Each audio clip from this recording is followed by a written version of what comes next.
ನಾನು Deepa, welcome back to my channel. ನಾನು ಹುಟ್ಟಿ ಬೆಳೆದಿದ್ದೆಲ್ಲ ಕರ್ನಾಟಕ ಆ್ಯಂಡ್ ಆಂಧ್ರ ಬಾರ್ಡರ್. ಹಾಗಾಗಿ ನಮ್ಮ ಮನೆಯಲ್ಲಿ ಕರ್ನಾಟಕ ಆ್ಯಂಡ್ ಆಂಧ್ರ ರೆಸಿಪೀಸ್ ಎರಡೂ ಮಾಡೋರು. ಹಾಗಾಗಿ ಇವತ್ತಿನ ವಿಡಿಯೋಲಿ ನಮ್ಮ ಮನೆ ಸ್ಟೈಲಲ್ಲಿ ಸಿಂಪಲ್ಲಾಗಿ ಟೊಮೊಟೊ ಪಪ್ ಹೇಗೆ ಮಾಡೋದು ಅಂತ ನಿಮ್ಮ ಜೊತೆ ಶೇರ್ ಮಾಡ್ತೀನಿ. ಕಡಿಮೆ ಇಂಗ್ರೀಡಿಯೆಂಟ್ಸ್ ಹಾಕಿ ತುಂಬ ಟೇಸ್ಟಿಯಾಗಿ ಸಾಂಬಾರು ಮಾಡಬೇಕು ಅಂದರೆ ಈ ಟೊಮೊಟೊ ಪಪ್ನ ಒಮ್ಮೆ ನೀವು ಟ್ರೈ ಮಾಡ್ಬೋದು. ಮೊದಲು 1 ಕಪ್ ತೊಗರಿಬೇಳೆನ ನೀರು ಹಾಕಿ ನೀಟಾಗಿ ತೊಳ್ಕೊಂಡಿದ್ದೀನಿ. ಇದಕ್ಕೆ 3 ಕಪ್ಸ್ ಆಫ್ ವಾಟರ್ ಆ್ಯಡ್ ಮಾಡಿದ್ದೀನಿ. ನೀವು ಕನ್ಸಿಸ್ಟೆನ್ಸಿ ನೋಡಿಕೊಂಡು ವಾಟರ್ ಅಡ್ಜಸ್ಟ್ ಮಾಡ್ಕೊಬೋದು. ಆಮೇಲೆ ಇಲ್ಲಿ ಹಣ್ಣಾಗಿರೋ ಒಂದು 5 ಟೊಮೊಟೊಸ್ನ ಕಟ್ ಮಾಡಿ ಹಾಕಿದ್ದೀನಿ. ನೀವು ಆದಷ್ಟು ಹಣ್ಣಾಗಿರೋ ಟೊಮೊಟೊಸ್ನ ಯೂಸ್ ಮಾಡಿ, ಟೇಸ್ಟ್ ತುಂಬ ಚೆನ್ನಾಗಿರುತ್ತೆ. ಖಾರಕ್ಕೆ ನಾನೊಂದು 12 ಹಸಿಮೆಣ್ಸಿನ್ಕಾಯಿ ಹಾಕಿದ್ದೀನಿ. ನಮ್ಮ ಮನೇಲಿ ಖಾರ ಇಷ್ಟಪಡ್ತಾರೆ, ಅದಕ್ಕೆ ನಾನು ಜಾಸ್ತಿ ಹಾಕಿದ್ದೀನಿ. ನಿಮ್ಗೆ ಖಾರ ಕಮ್ಮಿ ಬೇಕು ಅಂದರೆ ನೀವು ಕಮ್ಮಿ ಹಾಕ್ಕೋಬೋದು. ಆಮೇಲೆ ಒಂದು ಬೆಳ್ಳುಳ್ಳಿನ ನೀಟಾಗಿ ಸುಲಿದ್ಬಿಟ್ಟು ಹಾಕಿದ್ದೀನಿ. ಇದಾದ ನಂತರ ಒಂದು ಈರುಳ್ಳಿನ ಕಟ್ ಮಾಡಿ ಹಾಕ್ಕೋಬೇಕು. ಆಮೇಲೆ ಖಾರಕ್ಕೆ ನಾನು 1 ಸ್ಪೂನ್ ರೆಡ್ ಚಿಲ್ಲಿ ಪೌಡರ್ ಹಾಕಿದ್ದೀನಿ. ನೆಕ್ಸ್ಟ್ ಒಂದು 1/2 ಸ್ಪೂನ್ ಟರ್ಮರಿಕ್ ಹಾಕಬೇಕು.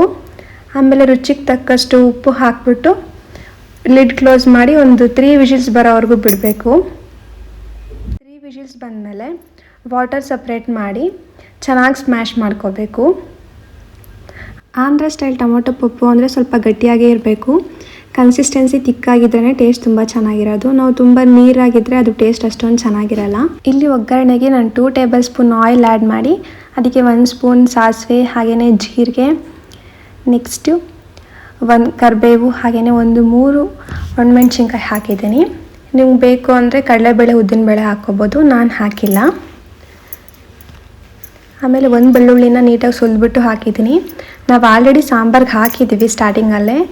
ಈಗ ಜಸ್ಟ್ ಫ್ಲೇವರ್ಗೆ ಅಷ್ಟೇ ಹಾಕ್ತಿರೋದು. ಬೆಳ್ಳುಳ್ಳಿ ಹಾಕೋದ್ರಿಂದ ಫ್ಲೇವರ್ ತುಂಬ ಚೆನ್ನಾಗಿರುತ್ತೆ, ಅದ್ರ ಸ್ಮೆಲ್, ಅರೋಮಾ ಎಲ್ಲನೂ. ಹಾಗೆಯೇ ಹೆಲ್ತ್ಗೂ ತುಂಬ ಒಳ್ಳೆಯದಲ್ವಾ, ಅದಕ್ಕೆ ಹಾಕಿದ್ದೀನಿ. ಈಗ ಇದನ್ನು ಸಾಂಬಾರ್ಗೆ ಹಾಕಿ ಮಿಕ್ಸ್ ಮಾಡೋದು. ನಿಮ್ಗೆ ಬೇಕು ಅಂದರೆ ಒಂದು 2 ಮಿನಿಟ್ಸ್ ಕುದಿಸ್ಕೋಬೋದು. ನಾನೇನು ಇಲ್ಲಿ ಕುದಿಸಿಲ್ಲ. ನೋಡಿದ್ರಲ್ಲ ಟೊಮೊಟೊ ಪಪ್ ಮಾಡೋದು ಎಷ್ಟು ಈಸಿ ಅಂತ. ಹೆಚ್ಚು ಇಂಗ್ರೀಡಿಯೆಂಟ್ಸ್ ಏನೂ ಬೇಕಾಗಿಲ್ಲ. ಬೇಳೆ, ಟೊಮೊಟೊ ಮತ್ತು ಮನೆಯಲ್ಲಿರೋ ಕೆಲವೊಂದು ಬೇಸಿಕ್ ಇಂಗ್ರೀಡಿಯೆಂಟ್ಸಿಂದ ಆರಾಮ್ಸೆ ಮಾಡ್ಬೋದು. ಈ ವಿಡಿಯೋ ನಿಮಗೆ ಇಷ್ಟ ಆಗಿದರೆ ಲೈಕ್ ಮಾಡಿ, ಹಾಗೆಯೇ ನಿಮ್ಮ ಫ್ರೆಂಡ್ಸ್ ಆ್ಯಂಡ್ ಫ್ಯಾಮಿಲಿ ಜೊತೆ ಶೇರ್ ಮಾಡಿ.